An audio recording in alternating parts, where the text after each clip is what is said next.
చూస్తే అపోస్తుల కార్యములు 13వ అధ్యాయము 26వ వచనాన్ని చూద్దాం. అపోస్తుల కార్యములు 13వ అధ్యాయము 26వ వచనాన్ని చదువుకున్న ప్రియులారా, సహోదరులారా, అబ్రహాము వంశస్థులారా, దేవునికి భయపడువారులారా, ఈ రక్షణ వాక్యము మన యొద్దకు పంపబడి ఉన్నది. ఈ రక్షణ వాక్యం అనేది చూడండి, ఈ రక్షణ వాక్యము మన యొద్దకు పంపబడింది. అంటే ఇప్పుడు ఎక్కడ ఉన్నది ఈ రక్షణ వాక్యము? ఈ రక్షణ వాక్యం ఎక్కడ ఉన్నది? ఎక్కడ నుండి వచ్చింది కదా? అసలు వాక్యం అంటే ఏంది? ఈ వాక్యము రక్షిస్తుంది అంటున్నాడు, పంపబడింది అంటున్నాడు. వాక్యము పంపబడిందని అన్నది చూడండి.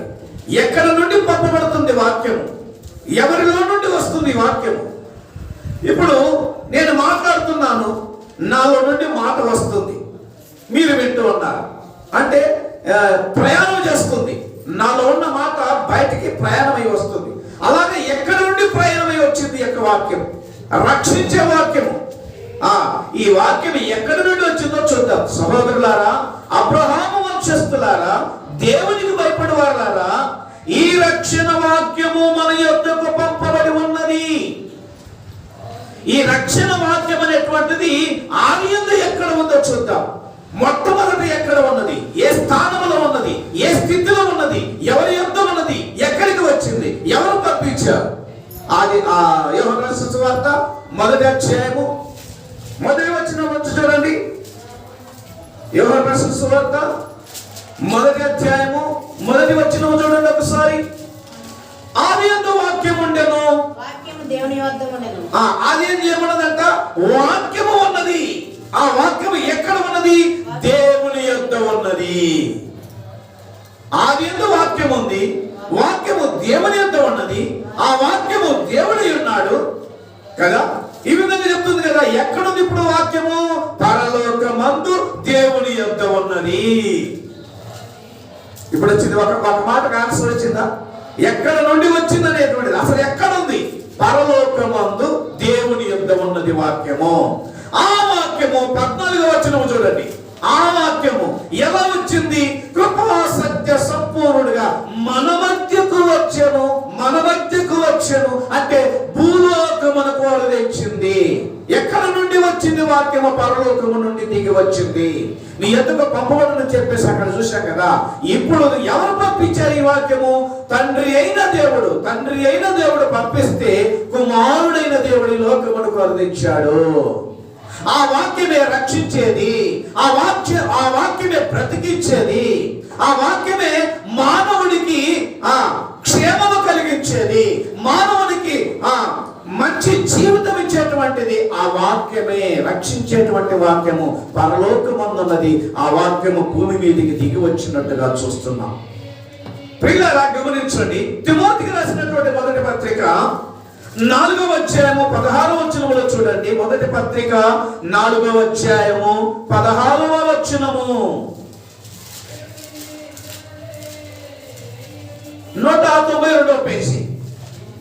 నిన్ను గూర్చియు నీ బోధను గూర్చియు జాగ్రత్త కలిగి ఉండుము, వీటిలో నిలకడగా ఉండుము. నీవిలాగు చేసి నిన్నును నీ బోధను వినువారిని రక్షించుకొందువు. బోధ రక్షిస్తుంది. ఏంటిదా బోధ? వాక్యము. ఏంటిదా వాక్యము? దేవుని గురించినటువంటి ప్రకటన, దేవుని రాజ్య సంబంధమైన ప్రకటన, పరలోక సంబంధమైనటువంటి జీవితాన్ని గురించి దేవుడు వెల్లడి చేస్తూ ఉన్నాడు, ప్రకటన చేస్తూ ఉన్నాడు. అయితే ఆ ప్రకటన, ఆ వాక్యము ఎవరిలోనికి వచ్చేసింది? పౌలు గారిలోనికి వచ్చింది. పౌలు గారిలో ఉండి మాట్లాడుతున్నాడు, లేఖ రాస్తున్నాడు తిమోతికి. ఏమని రాస్తూ ఉన్నాడంటే, నిన్ను గూర్చియు నీ బోధను గూర్చియు జాగ్రత్త కలిగి ఉండుము, వీటిలో నిలకడగా ఉండుము. వీటిలో వాక్యములో, ప్రవర్తనలో, మరి బోధ విషయములో జాగ్రత్త కలిగి ఉండుము అని చెప్పేసి అంటూ, నీవిలాగు చేసి నిన్నును నీ బోధను విను వారిని రక్షించుకుందువు. ఇప్పుడు ఎవరెవరికి రక్షణ కావాలి? చెప్పేవాడికి రక్షణ కావాలా? వినేవాడికి రక్షణ కావాలా? లేదా అందరికీ కావాలా రక్షణ? అందరికీ రక్షణ అవసరము. కాబట్టి చెప్పేవాడు సరిగ్గా చెప్పాలా, వినేవాడు కూడా సరిగ్గా చెప్పాలి. ఒకవేళ చెప్పేవాడు సరిగ్గా చెప్పకపోతే ప్రశ్న వేయాలి, అడిగి తెలుసుకోవాలి అని బైబిల్ సెలవిస్తుంది. నిన్ను గురించి మొదటిగా సేవకుడా నిన్ను గురించి జాగ్రత్తగా ఉంటూ వినేవారికి కూడా సరైన బోధ చెయ్యి. సరైన బోధ చేయకపోతే మీరేముందండి, ఏది చెప్పినా బైబిల్లో ఉన్నదేగా చెప్పేదనుకుంటారు మీరు. కానీ అందులో ఉన్నది వాస్తవమా, సత్యమా, అసత్యమా అని తెలుసుకోవాలంటే, నిజమా అబద్ధమని తెలుసుకోవాలంటే మీరు శ్రద్ధగా వినాలి, శ్రద్ధగా చదవాలి. అప్పుడు మనము ఆ వాక్య భావాన్ని ఎరిగి మనము జీవించగలము. ఇప్పుడు ఈ వాక్యం ఏమంటుంది? నిన్ను గురించి మొదటిగా సేవకుడు సరి చేసుకోవాలి, సేవకుని యొక్క జీవితాన్ని సరి చేసుకోవాలి. నిన్ను గురించి, నీ బోధన గురించి నువ్వు చెప్పే మాటలు ఉన్నాయే, అవి దేవుని సంబంధమైనవా, లోక సంబంధమైనవా, సాతాను సంబంధివా, లేకపోతే శరీర సంబంధమైనవా, పరలోక సంబంధమైన మాటలు బోధిస్తున్నానా, లేదా దేవుని గురించి ప్రకటిస్తున్నానా, లేకపోతే లోక సంబంధంగా శరీరానుసారంగా విత్తుతున్నానని నన్ను నేను కూడా పరీక్ష చేసుకుంటూ మిమ్మల్ని కూడా ఆ బోధలో పెంచాలని చెప్పేసి వాక్యం సెలవిస్తుంది. అంటే ఇప్పుడు నేను సరైనటువంటి బోధ చేయకపోతే నన్ను నేను మోసపరుచుకుంటున్నాను, మిమ్మల్ని కూడా మోసంలో దించేస్తున్నాను. కాబట్టి బైబిల్లో ఒప్పుకోవడం లేదు, బైబిల్లో సమాధాన పడడం లేదు. ఖండించు, గద్దించు, బుద్ధి చెప్పు. విన్నవాడే వింటాడు, వినవాడు వదిలేస్తాడు. వాని సంగతి నేను చూసుకుంటా అంటుంది బైబిల్, దేవుడు. కాబట్టి ప్రియులారా, ఇప్పుడు ఏమంటున్నాడు? నీవిలాగు చేసి, అలాగ సత్యమైన బోధ చేసి, నీ గురించి నీవు ఆలోచించి, సంఘాన్ని గురించి ఆలోచించి, నీవిలాగు చేసి నిన్ను నీ బోధను వినువారిని రక్షించుకుంటావు. అప్పుడు లేకపోతే వారికి రక్షణ లేదు, నీకు కూడా రక్షణ లేదు, అందరు కలిసి గుండంలోకి వెళ్ళిపోతారు. చూసారా వాక్యం ఎంత తేటగా వస్తుందో? కనుక ప్రియులారా గమనించండి, ఆలోచించండి. అపోస్తల కార్యములు 2వ అధ్యాయము 40వ వచనము 41వ వచనం కూడా గమనించండి. అపోస్తల కార్యములు 2వ అధ్యాయము 40-41వ వచనము. కాబట్టి అతని వాక్యము అంగీకరించిన వారు, అంటే ఇప్పుడు ఎవరిది వాక్యం అనాలి? ఇప్పుడు దేవుని వాక్యమా, లేకపోతే అతడు చెప్పిన వాక్యమా? అతడు చెప్పే వాక్యం ఎవరిది? దేవునిదే కదా. కాబట్టి అతడు చెప్పిన వాక్యమును విన్నవారు ఏం చేస్తున్నారు? బాప్తిస్మము పొందిరి. ఆ దినమందు ఇంచుమించు 3000 మంది చేర్చబడిరి. ఎక్కడ చేర్చబడ్డారు? ఎక్కడ చేర్చబడ్డారు? విన్నవారందరూ, బాప్తిసం పొందిన వారందరూ ఎవరి సంఘములో చేర్చబడ్డారు? ఏ సంఘములో చేర్చబడ్డారు? ఎవరితో చేర్చబడ్డారు? ఎవరితో సంబంధం? ఇప్పుడు యేసుక్రీస్తుతో సంబంధం ఏర్పడింది. వాక్యము విన్నారు, వాక్యమును గ్రహించారు, మారు మనసు పొందారు, పశ్చాత్తాపడ్డారు, ఒప్పుకున్నారు, బాప్తిసం తీసుకున్నారు. బాప్తిసం తీసుకున్న వారు సంఘములో చేర్చబడుతున్నారు. ఎవరిదయ్యా ఆ సంఘం అంటే? క్రీస్తుదే. చెప్పాల్సిందే, ఎంత తోడైనా మాట చెప్పాల్సిందే. నువ్వు ఏ రకంగా ఎన్ని బోధలు చేసుకున్నా చివరికి క్రీస్తు దగ్గరికి రావాల్సిందే, ఆయన పేరు చెప్పాల్సిందే. ఎవరిదయ్యా సంఘం అంటే? ఆయనదే. నాది కాదు, నీది కాదు, మనది కానే కాదు, దేవుడిది సంఘము. ఆయనే ప్రాణం ఇచ్చాడు, ఆయనే రక్తం కార్చాడు, ఆయనే శుద్ధి చేశాడు, ఆయనే పరిశుద్ధపరిచాడు, ఆయనే తప్పించాడు మరణము నుండి. ఆయనది కాకపోతే ఇంకెవరిది? మత్తయి రాసిన సువార్త 16వ అధ్యాయము 18వ వచనంలో చూడండి ఏమన్నాడు యేసుక్రీస్తు వారు. ఒక్కసారి ఏమని సెలవిచ్చాడో గమనించుదాం, చదువుదాం, మాటల ద్వారా తెలుసుకుందాం. 16, 18, 17 పేజీ. మరియు నీవు పేతురువు, ఈ బండ మీద నా సంఘమును కట్టుదును, పాతాళలోక ద్వారములు దాని ఎదుట నిలవ నేరవని నేను నీతో చెప్పుచున్నాను. ఇక పేతురు పేతురుతో యేసుక్రీస్తు వారు మాట్లాడుతున్న మాట, మరియు నీవు పేతురువు. పేతురు అని కదా 1 అనేటువంటి అంకె ఉంటుంది, చిన్న అంకె. ఏమనుంది అక్కడ? రాయి. నీవు రాయివి, నీవు రాయివి. పేతురు నీవు రాయివి. ఈ బండ మీద అన్నాడు. చూడండి, ఇప్పుడు నీవని ఎక్కడ చూపించావు కదా, నీవు పేతురు రాయివి. ఈ బండ మీద అంటే తనను చూపిస్తున్నాడు. ఈ బండ మీద ఎవరి సంఘం అన్నాడు? మళ్ళా నీ సంఘం అన్నాడా, నా సంఘం అన్నాడు? చూడండి అక్కడ, నా సంఘమును కట్టుదును. కట్టుదునా, కట్టుదువా? నా సంఘమును నేనే కడతానన్నాడు. చూసారా?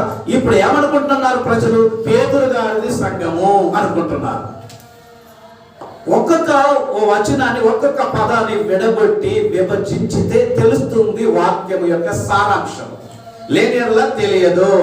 ఇక్కడ ఈ ఒక్క వచనములను చూడండి, ఎంత అర్థం ఉంది, ఎంత భావం ఉందో. నీవు నా అనేదానికి ఎంత భేదం ఉందో చూడండి. నీవు రాయివి, ఈ బండ మీద అని తనకెళ్ళి చూపిస్తూ నేనే కడతాను ఈ బండ మీద సంఘాన్ని అని చెప్పేస్తాను. ఇప్పుడు సంఘంలో చేర్చబడిన వారందరూ ఎవరి సంఘం? అది క్రీస్తు సంఘము. వీళ్ళేమనుకుంటారంటే వాళ్ళు క్రీస్తు సంఘం కాబట్టి అదే చెప్పుకుంటారండి అని చెప్పి బైబుల్ ఏం చెప్తుందో మనం అది చెప్పాల్సిందే. ఇందానికి ఏమని చూసాము? నీ బోధ జాగ్రత్త, నిన్ను గురించి, నీ బోధను గురించి జాగ్రత్తగా ఉందని చెప్పింది కదండి. మరి జాగ్రత్తగా బోధించకపోతే, అజాగ్రత్తగా బోధిస్తే, అమాయకంగా బోధిస్తే, నేను అమాయకుని ప్లస్ మీరు కూడా అమాయకులు అయిపోతారు. నేను పాపిని ప్లస్ మీరు కూడా పాపులు అయిపోతారు. నేను దోషిని, మీరు దోషులైపోతారు. అలా బోధించడం లేదు వాక్యము. వాస్తవాన్ని బోధించు, సత్యాన్ని బోధించు. ఆ వాక్యానుసారమైన జీవితాన్ని అవలంబించండి అని చెప్పిస్తున్నారు. తిమోతికి రాసినటువంటి 2వ పత్రిక చూడండి. ఇప్పుడు 4వ అధ్యాయము 2వ వచనంలో నుంచి, వాక్యమును ప్రకటించుము, సమయమందును అసమయమందును ప్రయాసపడుము, సంపూర్ణమైన దీర్ఘశాంతముతో ఉపదేశించుచు, ఖండించుము, గద్దించుము, బుద్ధి చెప్పము. ఏం చెప్తుంది బైబిల్ తెలుసునా? ఖచ్చితమైన బోధ చేయి, ఖచ్చితంగా నువ్వు నడువు, ఖచ్చితంగా వాళ్ళని నడిపించు. నువ్వు బుద్ధిగా జీవిస్తూ వాళ్ళకి బుద్ధి చెప్పు. ఇది ఈ రకంగా చెప్పరు. వాళ్ళకే కదా, వాళ్ళకేలే అనుకుంటాడు. అది ఎట్ట కుదురుతుందండి? బైబిల్ అలా చెప్పడం లేదే. ఇప్పుడు ఏమన్నాడు? నిన్ను గురించి, నీ బోధన గురించి జాగ్రత్తగా ఉండి ప్రకటిస్తే నీ బోధ విన్నవారు కూడా రక్షించబడతారని చూశాం కదా, అదే 1వ పత్రికలో. ఇప్పుడు 2వ పత్రికలు ఏమంటున్నాడంటే, వాక్యము ప్రకటించు. ఎలా ప్రకటించాలా? దీనికి సమయము అసమయం అనేది లేదండి. ఇప్పుడు ఎందుకు ప్రకటించాలా? ఇదే సమయంలో ఎందుకు ప్రకటించాలా? ఉదయం చెప్పుకోవచ్చు కదా, రాత్రి చెప్పుకోవచ్చు కదా. ఇలాంటిది ఏమి లేదు. సమయం అనక అసమయం అనక ఎప్పుడైనా దేవుని ప్రకటించవచ్చు. నీకు ఎప్పుడు సమయం అనుకూలంగా ఉంటే ఆ సమయంలో ప్రార్థన చేసుకోవచ్చు, ప్రకటించవచ్చు. అదే అపోస్తల కార్యములు 16వ అధ్యాయము 25వ వచనములు చూడండి. ఏం చేస్తున్నారు ఆ పౌలు శీలలు? ఒకసారి 16వ అధ్యాయము, అపోస్తల కార్యాలు 16వ అధ్యాయము. అయితే మధ్యరాత్రి వేళ పౌలును శీలయు దేవునికి ప్రార్థించుచు కీర్తనలు పాడుచుండిరి, ఖైదీలు వినుచుండిరి. ఏ సమయంలో వాళ్ళు ప్రార్థన చేస్తున్నారు? దీనికి సమయం లేదు, అసమయం లేదండి. ఎప్పుడైనా నీకు ఆసక్తి ఉంటే, ఎప్పుడైనా నీకు ప్రార్థన చేయాలనిపిస్తే, ఎప్పుడైనా వాక్యము ధ్యానించాలనిపిస్తే, ఎప్పుడైనా వాక్యం ప్రకటించాలనుకుంటే, ఇద్దరు ఉన్నా, ఒక్కరు ఉన్నా, ముగ్గురు ఉన్నా, సువార్త ప్రకటించు. సమయమందు అసమయమందు అది లెక్క. దేవుని లెక్కలు వేరు, మనిషి యొక్క లెక్కలు వేరు.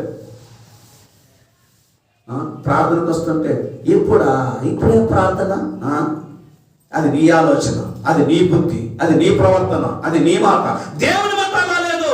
దేవుని మాట ఏంటంటే సమయమందును అసమయమందును దేవుని ప్రకటించు, స్తుతించు, మహిమపరచు. ఇది లెక్క. కాబట్టి దేవుని లెక్కలు ఉంటే తప్ప మన లెక్కలు పనికిరావు. మన లెక్కలు ఎందుకు పనికిరావండి? కాబట్టి సమయమందు అసమయందు ప్రకటిస్తూ, వారిని హెచ్చరిస్తూ, వారికి బుద్ధి చెబుతూ, ఏదైనా పొరపాటు ఉంటే ఖండించమని చెప్తుంది. ఏమయ్యా పోయిన వారం రాలేదంటే ఏమంటారు తెలుసునా?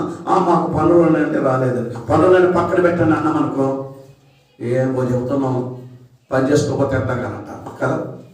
ఈయనేమంటుంది? ఖండించు. అసలు ఆ రోజు దేవుడి కోసం కేటాయించు, ఆ రోజు దేవుడి కొరకు బ్రతుకు, ఆ రోజు దేవుడి కోసం అంకితం చేసుకోవాలని చెప్తుంది బైబిల్.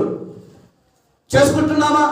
మన సొంత పనుల కోసం ఎంతైనా సమయాన్ని హెచ్చిస్తాం, ఎంతైనా దేవుని సన్నిధిని మర్చిపోయి దూరంగా ఉండడానికి ప్రయాసపడుతున్నాడే కానీ దేవుని యొద్దకు వచ్చి ఆత్మతో సత్యంతో ఆరాధించాలి. నేను సంఘంలో చేర్చబడిన సభ్యుడును, నాకు అర్హత ఉంది, నాకు యోగ్యత ఉంది, నేను దేవుని రక్తముతో కరగబడిన వాడును, ఆయన నా కోసం ప్రాణం ఇచ్చాడు, నా కోసం మరణమై తిరిగి లేచాడు, ఆయన సజీవుడు, ఆయన మాట వినకుండా నేను ఉండలేను, ప్రార్థించకుండా ఉండలేను, ఆయన లేకుండా నేను ఉండలేను అని చెప్పేసి ఎవరైతే ఆసక్తి కలిగి దేవుని మీద ప్రేమ కలిగి ఉంటారో వారే దేవుని కుమారుడు. ఎందరు దేవుని ఆత్మచేత నడిపింపబడతారో వారు దేవుని కుమారులు అని చెప్పేసి దైవ గ్రంథం సెలవిస్తున్నారు. కనుక